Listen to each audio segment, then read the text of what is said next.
கடந்த 1ஆம் தேதியில நான் கர்த்தர் நம்ம தெளிவாக பேசினார். என் மகிமையின் ஆலயத்தை மகிமைப்படுத்துவேன். ஆனா 2 காரியம் நான் சொன்னேன். ஒன்று, சர்ச்சையை மகிமைப்படுத்துவதை குறிக்கும். இரண்டாவதாக, தனிப்பட்ட நபரையும் அவர் ஆலயமாக தான் பார்க்கிறார். நீங்களே அந்த ஆலயம். அப்போ அந்த ஆலயத்தை மகிமைப்படுத்துவார்னா உங்களையும் மகிமைப்படுத்துவார்.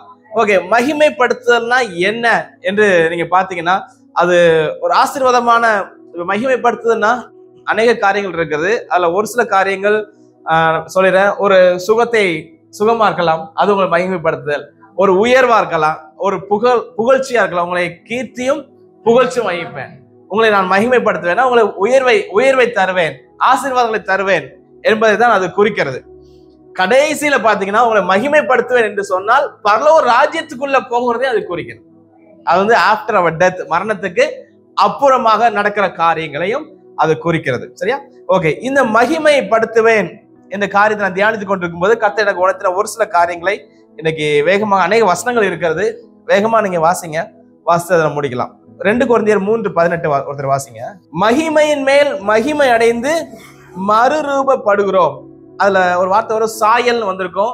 அது இங்கிலீஷ்ல அந்த வார்த்தையை வந்து ரொம்ப அழகா சொல்லப்பட்டிருக்கிறது. அது ரோமன் கேத்தலிக் பைபிள்ல சொல்லப்பட்டிருக்கும்.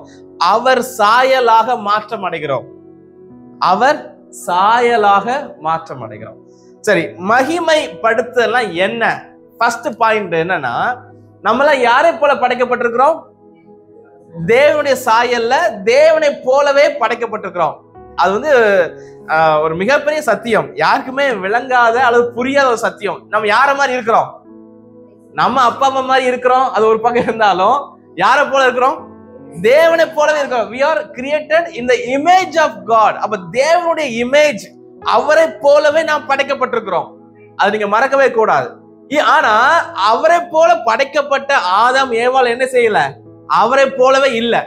என்ன பண்ணாங்க? பாவம் செய்தாங்க, விழுந்து போயிட்டாங்க. அவருடைய மகிமை அவர்களை விட்டு வெளியேறிடுச்சு. அந்த க்ளோரி, அந்த மகிமை என்ன பண்ண அவங்ககிட்ட இல்ல. அப்போ அதுக்கு அடுத்து பிறக்கிற பிள்ளைகளா இருக்கலாம், அதுக்கு அடுத்து வருகிற ஜெனரேஷன் எல்லாமே மகிமை இல்லாத பிள்ளைகளா தான் இருக்கிறாங்க. அது மோசேவா இருக்கலாம், தாவீதா இருக்கலாம், எல்லாரும் யாரும் இல்ல, மகிமை இல்லாத ஒரு சந்ததியா தான் வருது. தேவனுடைய சாயல் அங்கே எடுபட்டு போயிடுச்சு. ஆனா நல்லா கவனிங்க, எப்போ நம்ம இயேசுவை ஏற்றுக்கொள்றோமோ அந்த கல்வாரி சிலுவை மீண்டும் தேவ சாயலை நமக்கு கொடுத்திருக்கிறது. நாம பார்க்கல சாதாரண நபரை தான் இருக்கலாம், ஒரு ரட்சிக்கப்படாத நபரையும் நம்மளே சேர்த்து வச்சா டிஃபரன்ஸ் தெரியாது, அவங்க போது நம்மளும் இருக்கிறோம். ஆனால் நமக்குள்ள ஆனா தேவன் பார்க்கும் பொழுது உங்களையும் இயேசுவை ஏற்றுக்கொள்ளாத நபரையும் சேமா பார்க்கறதே இல்ல. You are special. ஆண்டவருடைய பார்வையில நீங்கள் வித்தியாசமானவர்கள். ஆண்டவர் உங்களை பார்க்கும் போது என் புள்ளன்னு பார்க்கிறார். அவர்களும் தேவனை படைக்கப்பட்டவர்கள் தான். ஆனா அவர்களை காட்டிலும் உங்களுக்கு, இயேசுவை ஏற்றுக்கொண்ட நமக்கு ஒரு விசேஷித்த கனத்தை கர்த்தர் கொடுக்கிறார். இங்க பாருங்க, இந்த இடத்துல சொல்லப்பட்டிருக்கும், மகிமை மேல் மகிமை அடைந்து மறுரூபமாகிறோம். மறுரூபம்னா எதை குறிக்குன்னா, தேவனுடைய சாயலுக்கு ஏற்ற சாயலாக மாறுகிறோம். ஹல்லேலூயா. தேவன் எப்படிப்பட்டவர்? அவர் அன்பானவர். தேவன் என்ன செய்ய மாட்டாரு? பாவமே செய்ய மாட்டார். பாவத்தை பார்க்க கூட மாட்டார். பாவத்தை பாராத சுத்த கண்ணன் சொல்லப்பட்டிருக்கு. அப்போ பாவத்தை பார்க்க கூட மாட்டாரு. நம்ம பாவத்தை செய்கிற ஆளு, ஆண்டவர் பாவத்தை பார்க்க கூட மாட்டாரா. அப்போ நாம் மகிமை மேல் மகிமை அடைந்து மறுரூபம் ஆகிறோம்னா என்ன அர்த்தம்னா, நாம் தேவனை போல பரிசுத்தமாக மாறுகிறோம் என்று அர்த்தம். அல்லேலூயா.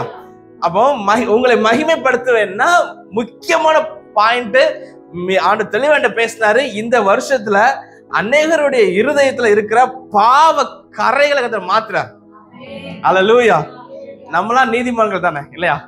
நீதிமான்கள் தான். ஆனா சில நேரங்கள்ல நம்முடைய எண்ணங்கள்ல, நம்முடைய சிந்தனையில தவறு வருது. ஒரு வால் போஸ்டர் பார்க்கும் போதோ அல்லது நீங்க மொபைல் யூஸ் பண்ணும் போதோ தவறான சிந்தனைகள் ஈஸியா நம்மளை அட்டாக் பண்ணுது. நல்லா கவனிங்க, இந்த பூமியில அதாவது இப்போ நம்ம வாழ்க்கையில பாருங்களேன், ஒரு 10 வருஷத்துக்கு முன்பதாக உள்ள நாட்கள் எடுத்து பாருங்க. மொபைல்லாம் மேபி இந்த ஆண்ட்ராய்டு மொபைல்லாம் வர்றதுக்கு முன்பதாக நம்ம ஆவிக்குரிய வாழ்க்கையில மிகப்பெரிய டிஸ்ட்ராக்ஷன் மொபைல் தான். மிகப்பெரிய டிஸ்ட்ராக்ஷன். அன்னைக்கு தம்பிக்கு ஜான்சனுக்கு தான் ஒரு லிங்க் அனுப்புனேன், தம்பி லிங்கை பாருங்கன்னு. அவன் சொன்னான், பாஸ் நான் ஃபேஸ்புக்கை யூஸ் பண்றது இல்லைன்னா. என்னடா இந்த நாட்கள்ல ஃபேஸ்புக் யூஸ் பண்ணாதான் ஒருத்தர் வெளிநாட்டுல ஒருத்தர்.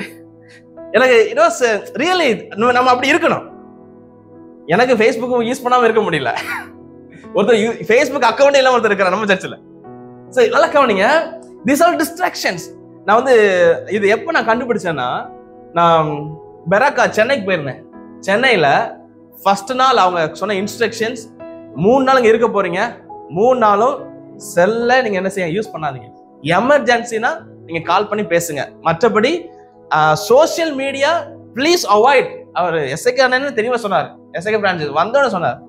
அப்போ அது எப்போ நான் ஃபீல் பண்ண முடிஞ்சதுன்னா, ஃபர்ஸ்ட் நாள், 2ஆவது நாள், 3ஆவது நாள், 5 டேஸ் நினைக்கிறேன், கடைசி நாள் பயங்கர அனாயிட்டிங்கா நான் ஃபீல் பண்ண முடிஞ்சது. என்னன்னா மொபைல் யூஸ் பண்ணவே இல்லை. அல்லேலூயா. அப்போ அதில் நான் அதில் கொஞ்சம் என்னுடைய மொபைல் யூஸிங் நான் குறைச்சேன். அதுல இருந்து இப்போ ஒரு சில நேரங்கள்ல அவாய்ட் பண்ணா, அது நெசசரி திங்ஸ் நீங்க யூஸ் பண்ணுங்க, தப்பு கிடையாது. ஆனால் மொபைல் உங்களை டிஸ்ட்ராக்ட் பண்ணக்கூடாது. அசால்ட்டா நம்ம பல மணி நேரங்கள் அதில் செலவிட்டுறோம். நீங்க தேவையுள்ள கண்டென்ட் பாருங்க, லேர்னிங் யூடியூப்ல அநேக காரியங்கள் லேர்ன் பண்றதை பாருங்க. லேர்னிங் ஏகப்பட்ட காரியம் இருக்கு. இங்கிலீஷ் லேர்ன் பண்ணலாம், அல்லது கத்துற வார்த்தையை லேர்ன் பண்ணலாம், அநேக லேர்னிங்ஸ் இருக்கு. அது நீங்க பாருங்க, தப்பு கிடையாது. ஆனா அது நீங்க பார்க்கிற விஷயம் உங்க வாழ்க்கையில அட்லீஸ்ட் ஆவிக்கிற வாழ்க்கையில ஒரு எடிஃபிகேஷனா, ஒரு உங்களை நீங்க லேர்னிங் பண்ற காரியமா இருக்கணும். அல்லது உலக பிரகாரமான ஒரு போட்டோஷாப்போ அல்லது எனி ஆப்ஸோ அதை லேர்ன் பண்ணக்கூடிய காரியம் வந்து தப்பு கிடையாது. ஆனால் உங்களுடைய நேரத்தை மொபைல் யூஸ் பண்ணாதீங்க. அப்படி நீங்க மொபைல் அதிகமா யூஸ் பண்ணீங்கன்னா தேவ பிரசன்னத்தை நீங்க உணர்றது ரொம்ப கஷ்டம். அது நான் அனுபவிச்சே சொல்றேன். நீங்க ஏன்னா உலகத்தின் காரியங்கள் உங்களை ஈஸியா டிஸ்ட்ராக்ட் பண்ணிடும். இந்த மொபைல் சொல்றேன். அது மட்டும் இல்ல, எளிமையாக தவறான வீடியோக்களை அது கொண்டு செல்கிறது. நான் தெளிவா பேசுறேன். உங்க சிந்தனை மண்டலம் ரொம்ப ரொம்ப முக்கியம். உங்க தாட் ரொம்ப ரொம்ப முக்கியம். உங்க சிந்தனை ரொம்ப ரொம்ப முக்கியம். What you think that you become. நீங்க எதை சிந்திக்கிறீங்களோ அதுவாகவே நீங்கள் மாறுகிறீர்கள். உங்க தாட், உங்க சிந்தனை நீங்க மாத்தினா தான் உங்க வாழ்க்கை ஆசீர்வாதமா இருக்கும். உங்க சிந்தனை நீங்க மாத்தலன்னா ஆசீர்வாதமா இருக்க வாய்ப்பே கிடையாது. கர்த்தரை ஆசீர்வதிக்கல நீங்க குறை சொல்லலாம், ஏன்டா வந்து பாஸ்டர் ஜெபம் பண்ண ஒண்ணும் நடக்கல. நோ, உங்க தாட் நீங்க மாத்தணும், உங்க சிந்தனைகளை மாத்தணும், பரிசுத்தமா மாத்தணும். பரிசுத்தமான வேலை சிந்திங்க, தேவனுக்கு ஏற்ற வேலை சிந்திங்க. எப்படி கர்த்தருக்கு பிரியமா வாழலாம் நீங்க சிந்திங்க. ஆண்டவருக்காக வைராக்கியம் வாழ்றது எப்படி சிந்திக்கணும், அதை சிந்தித்தா தான் தூங்கும் போதும் அது சம்பந்தமான சொப்பனங்கள் வரும். கர்த்தர் உங்களோட பேசுவார். நம்ம பகல் ஃபுல்லா தேவையில்லாத கான்டென்ட் பார்த்துட்டு, மொபைல்ல தேவையில்லாத காரியங்களை பார்த்து தூங்கும் போதும் தேவையில்லாத காரியம் உள்ள வரும். அதனால பரிசுத்த வாழ்க்கை ரொம்ப ரொம்ப முக்கியம். உங்களோட சிந்தனை ரொம்ப ரொம்ப முக்கியம். ஒரு ஆப்போசிட் செக்ஸ் நீங்க பார்க்கும்போது, ஒரு ஆண் பெண்ணை பார்க்கும், பெண் ஆணை பார்க்கும்போது ரொம்ப ரொம்ப கவனமா இருக்கணும். ஏஜ் வந்து தவறான சிந்தனைகளுக்கு ஏஜ் லிமிட்டே கிடையாது. 70 வயசு 80 வயசு தாத்தா கூட தப்பு பண்றாரு. உங்க சிந்தனை கவனிங்க. அந்த உலகம் மிக மிக மிக கேவலமான சூழ்நிலையில போய்கொண்டிருக்கு. ஆனா கர்த்தர் உங்களை பரலோகத்திலிருந்து நம்ம பார்க்கும்போது, ஸ்டீபன் அவன் பரிசுத்தமான பையன், எனக்கு பிரியமான மகன் ஆண்டவர் பார்க்கணும். அவர் பார்க்கும்போது நான் உங்களை பார்க்க மாட்டாரு. அவருக்கு முன்பதாக சகலமும் வெளியரங்கமாகவும் நிர்வாணமாகவும் இருக்கிறது. You cannot hide him. அவருக்கு நீங்க மறைக்கவே முடியாது. நீங்க இப்போ இங்க உட்கார்ந்து என்ன சிந்தனை பண்ணி கொண்டு இருக்கீங்கன்னு ஆண்டவர் தெரியும். ஹல்லேலூயா. உங்க சிந்தனை மண்டலத்தை நீங்க மாத்தினா தான் உங்க வாழ்க்கை ஆசீர்வதிக்கப்படும். சிந்தனை மண்டலத்தை நீங்க மாத்தினா தான் உங்க குடும்பம் ஆசீர்வதிக்கப்படும். நம்முடைய குடும்பத்துக்கு, சபைக்கு, நம்ம தனிப்பட்ட வாழ்க்கைக்கு நாம் ஒரு சாபமாக மாறிவிடக் கூடாது என்று கர்த்தர் சொல்றாரு. அந்த மறுரூபம் என்பது அதுதான் குறிக்கிறது. நம் தேவனை போல மாற வேண்டும். ஆண்டவர் வந்து பாவம் செய்கிறவர் அல்ல. அவர் பாவத்தை பார்க்கவே மாட்டார். அப்ப நம்ம என்ன செய்யக்கூடாது? பாவம் செய்கிறவரை இருக்கவே கூடாது. மகிமையின் ஆலயத்தை மகிமைப்படுத்துவேன், ஆலய வாக்குத்தத்தங்களை சுதந்திரித்துக் கொள்வதற்கு நம்முடைய வாழ்க்கை ரொம்ப ரொம்ப முக்கியம். கர்த்தருடைய வார்த்தையை நீங்க வாசிக்கும் பொழுது அந்த வார்த்தை உங்கள்கிட்ட பேசும். அந்த பேசுற வார்த்தையை கீழ்ப்படி நீங்க என்ன செய்யணும்? நடக்கிறவரா இருக்கணும். நான் வந்து அநேக சத்தியங்களை உங்களுக்கு நான் சொல்லியிருக்கேன். கடந்த 2-3 இயர்ஸா அநேக காரியங்கள் கர்த்தருக்கு கொடுப்பதா இருக்கலாம், அவனுக்காக வாழ்வதா இருக்கலாம், கர்த்தர் செய்கிற அற்புதங்கள் இருக்கலாம், அவர் எப்படிப்பட்ட காரியங்கள் செய்ய வல்லவர் என்று ஏகப்பட்ட காரியம் டீச் பண்ணிக்கிறோம். ஆனாலும் நமக்குள்ள ஒரு சோர்வு சில நேரம் வந்துருது. என்ன ஆண்டவர் ஒண்ணுமே செய்யலையே, அப்படி வரவே கூடாது. அல்லேலூயா. ஆண்டவர் தப்பே பண்ண மாட்டார். அல்லேலூயா சொல்லுங்க பார்க்கலாம். அவர் தவறு செய்யற கர்த்தரே அல்ல. He never make mistake. That's why he is God. அதனால கடவுள் அவர் தப்பே பண்ண மாட்டார். அதனால அந்த டிவைன் நேச்சர், அந்த இமேஜ் ஆஃப் காட், தேவனுடைய சாயல் உங்களுக்குள்ள இருப்பதனால நீங்களும் பாவம் செய்யக்கூடாது, பாவம் செய்ய முடியாது. I cannot do mistakes. அல்லேலூயா. அது நீங்க விசுவாசிக்கணும். அல்லேலூயா. எனக்கு பாவ சிந்தனை வராது. தவறான ஒரு கான்டென்ட் மொபைல் வரும் பொழுது நான் செல்ல, என்னோட மொபைல்ல பலமுறை வந்திருக்கு, நான் செய்யற காரியம் உடனே அதுல போட்டு நாட் இன்ட்ரெஸ்டட் அல்லது ரிப்போர்ட் ஒன்று இருக்கும். அதுல ஒரு 3 பட்டன், 3 அந்த ஒரு டாட் இருக்கும். அதுல நீங்க யூடியூப் யூஸ் பண்ண தெரியும். அதுல போய் ஏகப்பட்ட ரிப்போர்ட் பண்ணிக்கிறேன். தவறான கண்டென்ட் வந்து உடனே report, it is sexually something வரும், கண்டென்ட் ரிலேட்டடா இருக்கு, ரிப்போர்ட் பண்ணுவேன். அல்லது அதை தேவையில்லை நான் ஸ்டாப் பண்ணிக்கிறேன். பல முறை நானும் பார்த்திருக்கிறேன். ஆனா கவனிங்க, டிஸ்ட்ராக்ஷன் வர்றது உண்மைதான். ஆனால் அதுல நீங்க எப்படி தப்பிச்சு வர்றீங்க? ஆண்ட்ராய்டு மொபைல் மிகப்பெரிய சாபம் நம்முடைய பிரசன்ட் ஜெனரேஷனுக்கு. அதை நீங்க எதை பாக்குறீங்களோ அதுவோ நீங்க மாறுறீங்க. இந்த உலகத்துல பரிசுத்தமா வாழுங்க, தவறு செய்யாதீங்க சொல்றதுக்கு ஆளு கிடையாது. உலகத்துல என்ன சொல்லி கொடுக்குறாங்க? நீ தவறு செய்யணும், நீ உலகத்துல நீ வாழ, நீ வந்து கோடி கோடியா சம்பாதிக்கணும், நீ என்ன செய்யணும்? ஊரை ஏமாத்தினாதான் நீ ஜெயிக்க முடியும். கவனிங்க, இன்றைக்கு நான் அநேக குடும்பங்களை பார்த்திருக்கிறேன். அநேக கடந்த நாட்கள்ல லீபனுக்கு தெரியும், ஒரு சகோதரன் மிகுந்த கஷ்டத்துல இருக்கிறான், மிகுந்த கஷ்டம், டிவோர்ஸ் ஆகி பைத்தியக்காரனா இருக்கிறான், நம்ம காரக்குள்ளதான். அப்போ ஒரு குறிப்பிட்ட ஊழியர் சந்திக்கும் சொன்னாரு, இவங்க அம்மாவும் அப்பாவும் பண்ண துரோகம் ஊழியர்களுக்கு, பாஸ்டர்ஸ்க்கு இவங்க அம்மாவும் அப்பாவும் பண்ண துரோகத்தினாலதான் இந்த தம்பி இருக்கிறான். உங்களுக்கு வரலாறு தெரியாது பாஸ்டர், எனக்கு சின்ன வயசுல எனக்கு வரலாறு தெரியும். ஆனா அவன் கஷ்டப்படுறத பாக்குறது அவங்க அப்பா அம்மா இன்னைக்கு இல்ல, அவங்க இறந்து போயிட்டாங்க. தேர் ஓல்டு, அவங்க 40 வயசு 50 வயசு இருக்கும். இன்னைக்கு அவன் யாருமே கிடையாது அவனுக்கு. இன்னைக்கு நாம செய்த பாவங்கள்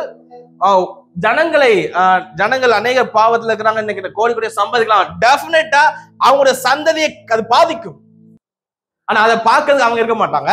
அதை ரியலைஸ் பண்ணவும் இவனுக்கு தெரியாது, இவனுக்கு என்ன தெரியாது. அத கவனிங்க, அந்த ஊழியர்களுக்கு நான் மட்டும் மாத்திரம் சொல்லல, ஜனங்களை ஏமாத்தி தான் பொழைக்கணும் அப்படிங்கிற ஒரு கான்செப்ட் வரும் பொழுது கர்த்தர் அதுக்கு எதிர்த்து நிற்பார். 3ஆம் 4ஆம் தலைமுறை மட்டும் விசாரிக்கிற கர்த்தர் விசாரிப்பார் அப்படின்னா சும்மா விட மாட்டார். ஆனா 1000 தலைமுறைக்கும் இரக்கம் பாராட்டுகிற கர்த்தர். நீங்க உங்க பிள்ளைகளுக்கு எதை சம்பாதிச்சு வைக்கிறீங்க? உங்க பிள்ளைகளுக்கு நீங்க என்ன, நீங்க ஆசீர்வாதத்தை சம்பாதிச்சு வைக்கணும். அதை கர்த்தர் விரும்புறார். நாம் சாபத்தை சம்பாதிச்சு வைக்கவே கூடாது. இன்று காலையில ஒரு ஜெப குறிப்பு, சிவகங்கை ஜிஹெச்ல ஒரு அம்மா அட்மிட் ஆயிருக்காங்க. தொண்டையில புண்ணு, கேன்சர். செக் பண்ணி பார்த்தா உடம்பு முழுவதும் புழுக்களாக இருக்கிறதா. உள்ள ஃபுல்லா, மேல அழகா இருக்கு, உள்ள வயசான அம்மா தான், உள்ள ஃபுல்லா புழுவா இருக்கான். எப்படியா சுகமாக்கணும், ஜெபம் பண்ணுங்க பாஸ்டர், நீங்க ஜெபம் பண்ற டைம் நான் குறிச்சு வச்சுக்கிடுறேன், கர்த்தர் சுகமாக்குவார் அப்படின்னு அந்த அம்மா விசுவாசமா சொன்னாங்க. உள்ள புழுக்கள் எங்க கேள்விப்பட்டிருக்கோமா? இந்த நாட்கள்ல கேன்சரு புழுவா மாறி இருக்கு. அவங்க சொல்லிட்டாங்க, டைம் குறிச்சிட்டாங்க, மரணம் தான் சொல்லிட்டாங்க, இன்னைக்கோ நாளைக்கோ சொல்லிட்டாங்க சிவகங்கை பக்கத்துல. என்ன காரணம்னா, இவ்வளவு கொடிற மரணம். ஐ டோன்ட் நோ அவங்களுடைய பின்னணி என்னன்னு எனக்கு தெரியாது. நாம் சாபத்தை சம்பாதிக்க வேண்டாம். நாம் தேவனுக்கு மகிமை மேல் மகிமை அடைந்து மறுரூபமாக பழகுவோம். இந்த உலகத்துல வேற எதையுமே கொண்டு போவதே இல்லை. பாவ சிந்தனை அது வந்து மரணம், ஆவியிலே மரணம். நீங்க மரணத்துக்கு அப்புறமும் மரணம், 2ஆம் மரணமாகிய அக்னியும் கந்தகமும் எரிகிற அக்னி கடலில் பங்கடைவோம் பாவத்தை இருந்தா. இதுல மிகப்பெரிய வருத்தம் என்னன்னா, கர்த்தருடைய வார்த்தையை தெரிந்த நாமே பாவம் செய்தால் எப்படி தப்பித்துக் கொள்வோம்? ரொம்ப ரொம்ப ஆண்டவர் வந்து தெளிவா பேசிக் கொண்டிருக்கிறார். நீங்க மறுரூபமாக வேண்டும். பல நாட்கள் ஆசீர்வாதங்களை பேசியிருக்கிறேன். ஆண்டவர் நம்ம ஆசீர்வதிக்கிறவர் தான், நம்ம உயர்த்துகிறவர் தான். ஆனாலும் ஆசீர்வாதத்தை பெற்றுக்கொண்டது தடைய யார் இருக்கா? பிசாசா நாமளா? நம்ம தான் ஃபர்ஸ்ட். பிசாச குறைய சொல்லக்கூடாது, நம்ம தான். ஆசீர்வாதத்துக்கு தடை யாரு? நான் தான். எல்லாம் சொல்லுங்க, நான் தான். என்னுடைய ஆசீர்வாத தடை நான் தான். எனக்கு அது கிடைக்கல, இது கிடைக்கல, என்ன ஆசீர்வதிக்கலையா, நான் ஏதோ ஆண்டவருக்காக ஊழியம் செய்யறேன், அப்படி ஒண்ணு ஆண்டவர் உயர்த்தவே இல்லையா அப்படின்னு நான் புலம்புறது வேஸ்ட். ஆண்டவர் நமக்கு எதுக்கு அழைச்சிருக்கிறாரோ அது நீங்க ஓடணும். ஆமே. 2 தெசலோனிக்கேயர் 1:11 வாசிங்க. 2 தெசலோனிக்கேயர் 1:11. பவுலுடைய ஜெபம் வேண்டிக் கொள்கிறோம் சொல்லி அந்த அதிகாரம் முடியுது. 283 பக்கம். இந்த 11ஆம் வசனம் பாத்தீங்கன்னா, நம்முடைய கர்த்தராகிய இயேசு கிறிஸ்துவின் நாமம் உங்களிடத்திலும் நீங்கள் அவரிடத்திலும் மகிமைப்படும் பொருட்டு. அவர் நம்மிடத்திலும் நாம அவரிடத்துல என்ன செய்யணும்? மீண்டும் அதான் ஆண்டவருக்கு அந்த மகிமை என்பது உயர்வு. நான் ஃபர்ஸ்ட் சொல்லிட்டேன், உயர்வுகள், ஆசீர்வாதங்கள், சுகங்கள் எல்லாம் ஒரு பக்கம் இருந்தாலும் மெயின் பாயிண்ட் என்னன்னா கடவுளை மாதிரியே மாறுறது. அதான் மகிமை அடைதல். இப்ப இந்த இடத்துல மகிமை எதை சொல்லப்பட்டிருக்குன்னா, வசனம் 12ல நம்முடைய தேவன் உங்களை தமது அழைப்புக்கு பாத்திரராக்கவும். ஃபர்ஸ்ட் பாயிண்ட் ரொம்ப ரொம்ப முக்கியம். அழைப்புக்கு பாத்திரவான்கள் நம்ம மாற வேண்டும். அல்லேலூயா. இந்த உலகத்துல எத்தனையோ ஜனங்கள் இருக்கிறாங்க, கோடிக்கணக்கான ஜனங்கள். இந்த காரைக்குடில 3-4 லட்சம் மக்கள் இருக்கிறாங்க. ஆனா யாரா தெரிஞ்சு கொண்டு இருக்கிறாரு? நம்மள ஹேண்ட் பிக்டுமாங்க, அப்படியே தூக்கி எடுத்துக்கிறாரு. ஓ நீ வாடா, நீ வாடா, நீ வாடா. நம்ம நீங்க சந்தைக்கு போறீங்க, தக்காளி வாங்க போறீங்க, குமிச்சு போட்டிருப்பான். நம்ம என்ன பண்றோம்? பிறகு எடுக்கிறோம்ல, அதை நம்ம வீட்டுக்கு கொண்டு வரோம். அதே போல இந்த உலகத்தின் ஜனங்கள் மத்தியில உங்களை கர்த்தர் பிறக்கி எடுத்திருக்கிறார். அதுல சொல்ல பார்க்கலாம். ஹல்லேலூயா. எவ்வளவு இரக்கமுள்ள கர்த்தர், அவருக்கென்று வாழும்படியாக. ஆமென். அழைப்புக்கு பாத்திரராக மாறணும். உங்களை என்ன அழைச்சிருக்கிறாரு, அவருக்கு ஊழியம் செய்யும்படியா அப்படின்னா அதுக்கு நான் பாத்திரமான இருக்கணும். அப்ப அவர் அழைச்ச அழைப்புக்கு உங்களை ஒவ்வொருவரையும், நீங்க எல்லாருமே, நான் யாருமே நான் குறைய சொல்ல கிடையாது, எல்லாருமே ஊழியர்கள் தான் சொல்றேன். நான் என்ன மட்டும் நான் என்னைக்கு நான் ஒய்த்து பேசினே கிடையாது. You all must do the ministry. எல்லாரும் கர்த்தர் ஊழியத்தை செய்யணும், எல்லாரும் கர்த்தர் வார்த்தை அறிவிக்கணும். அப்ப உங்களுக்குன்னு ஒரு அழைப்பு இருக்கும் பாத்தீங்களா? நீங்க எல்லாருமே அழைக்கப்பட்டவர்கள் தான், நீங்க எல்லாரும் தெரிந்து கொள்ளப்பட்டவர்கள் தான். எவ்ரிஒன், எல்லாருமே நாம் கர்த்தரால் தெரிந்து கொள்ளப்பட்ட ஜனம். இஸ்ரவேல் ஜனம் கர்த்தரால் தெரிந்து கொள்ளப்பட்ட ஜனம். இஸ்ரவேல் தனித்து சுகமாய் வாசம் பண்ணுவான். வேதத்துல வாசிக்கிறோம். அவன் எப்படி வாசம் பண்ணுவானா? தனித்து சுகமாய் வாசம் பண்ணுவான். அதான் வாக்குத்தத்தம் நம்ம கொடுத்த வாக்குத்தத்தம். இதெல்லாம் நம்ம கண்டிப்பா சுதந்திரிக்கணும். உலக ஜனங்கள் மத்தியில இருந்தாலும் ஆண்டவர் பார்க்கும்போது பரவி பாய்கிற ஆறுகளை போல இருக்கணும். அவன் கூடாரங்கள் எல்லாம் அழகானவைன்னு சொல்லப்பட்டிருக்கும். பிள்ளையாம் சொல்லுவான். என்னாகும் 24:5, யாக்கோபே உன் கூடாரங்களும் இஸ்ரவேலே உன் வாசஸ்தலங்களும் எவ்வளவு அழகானவைகள். வசனம் 6, அவைகள் பரவி போகிற ஆறுகளைப் போலவும் நதியோரத்தில் உள்ள கர்த்தர் நாட்டின சந்தன மரங்கள் போலவும். lot of things are there. நீங்க வீட்லயே வாசிப்பாங்க. ஆண்டவர் நம்ம இப்படிதான் பாக்குறாரு.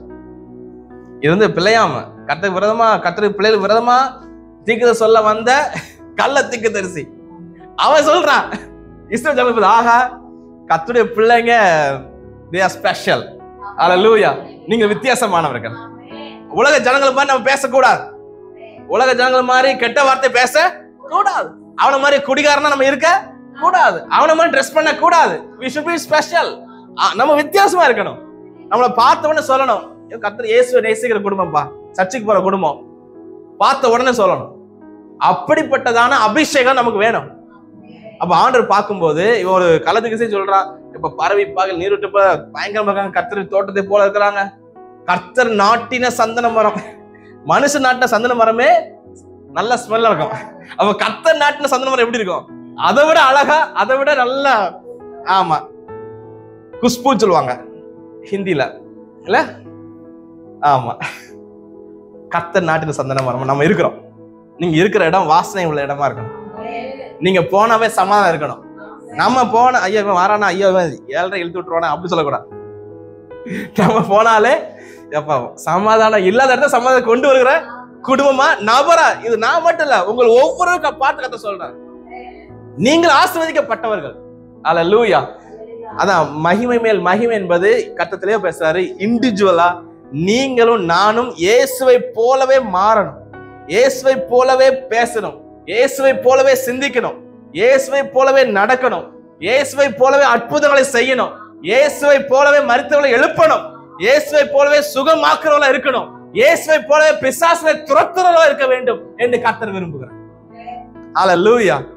அதான் மகிமை அடைந்து மறுரூபமாகிறோம். அதுக்கு அழைப்புக்கு பாத்திரவான்களா நம்ம இருக்கணும். எதுக்காக கர்த்தர் அவங்களை பிடிச்சாரு? வருஷத்துமா வாழ்றதுக்கு தான். ரெண்டாவது பரலோகத்துக்கு போகணும், வேற எதுவுமே கிடையாது. பூமியில எது இருக்கோ இல்லையோ. அதான் கடந்த நாட்கள ஒரு செய்தி கேட்டுட்டு இருந்தேன். செய்தியில ஃபார் எக்ஸாம்பிள் நீங்க அவ சொன்ன காரியம் சொல்லி முடிச்சிருவோம்.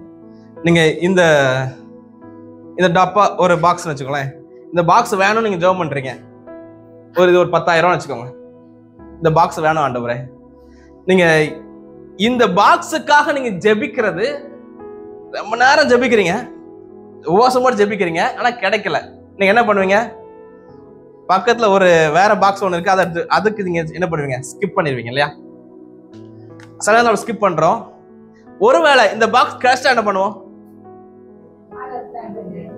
ஜெபிக்கிறத நிப்பாட்டுவோம். அந்த நன்றி சொல்லி ஒரு நிமிஷம் ஜெபம் பண்ணுவோம். டெய்லி நன்றி சொல்லுவீங்களா?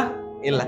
அதான் அந்த ஊழியக்காரர் சொன்னாரு, இந்த தேவை உங்களை ஜெபிக்க வைக்கு, இந்த தேவை உங்க ஜெபத்தை நிப்பாட்ட வைக்கு. கிடைக்கலாம் ஜெபம் பண்றீங்க, கிடைச்சா ஜெப நிப்பாட்டிடுறீங்க. அதனால அவர் என்ன சொன்னாரு, இந்த பொருளுக்காக நீ ஆசைப்படாத, பொருளை கொடுக்கிற இயேசுக்காக நீ ஆசைப்படு அப்படின்னு சொல்ற. ஹல்லேலூயா.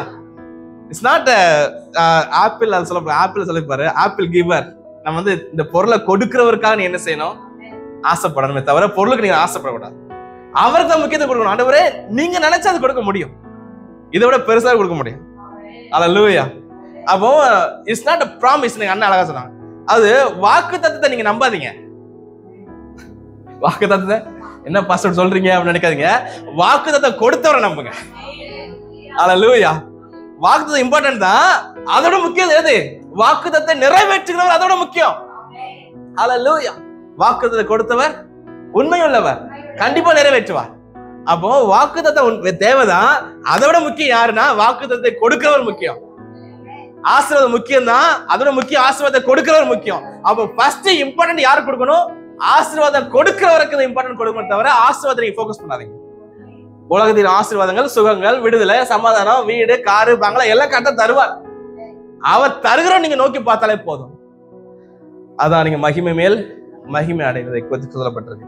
அழைப்புக்கு பாத்திரமா இருக்கிற கடந்த வாசனம் முடிச்சிடும். கடைசியாக தமது தயவுள்ள சித்தம் முழுவதையும் விசுவாசத்தின் கிரியையும் பலமாய் உங்களிடத்தில் நிறைவேற்றன்னு சொல்லப்பட்டிருக்கோம்.